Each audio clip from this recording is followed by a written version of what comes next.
দেশে প্রতিবছর প্রায় ২০ লক্ষ তরুণ কর্মজীবনে প্রবেশ করলেও কাঙ্ক্ষিত মাত্রায় কর্মসংস্থানের সুযোগ তৈরি হয় না।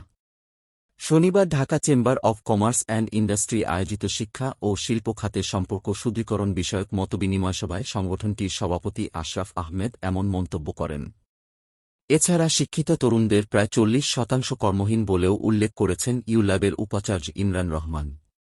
আশরাফ আহমেদ বলেন, দেশে প্রতিবছর প্রায় ২০ লক্ষ তরুণ কর্মজীবনে প্রবেশ করছে, যদিও আমরা কাঙ্ক্ষিত মাত্রায় কর্মসংস্থানের সুযোগ তৈরি করতে পারছি না।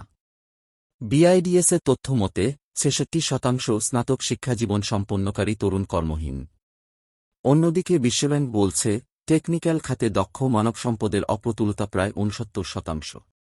ডিসিসিআই সভাপতি বলেন, আমাদের শিল্প খাতের প্রয়োজন মেটাতে গুরুত্বপূর্ণ পদগুলোতে বিদেশি দক্ষ কর্মী নিয়োগ দেওয়া হয়ে থাকে, যেখানে খরচ হচ্ছে কয়েক বিলিয়ন মার্কিন ডলার।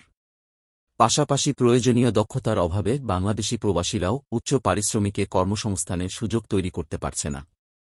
বিদ্যমান বাস্তবতায়, বিশেষ করে শিল্প খাতের প্রয়োজনের বিষয়টি বিবেচনায় নিয়ে দক্ষ মানবসম্পদ তৈরিতে আরও বেশি হারে মনোযোগী হওয়া প্রয়োজন এবং এ লক্ষ্যে শিক্ষা ও শিল্প খাতের সমন্বয় একান্ত অপরিহার্য।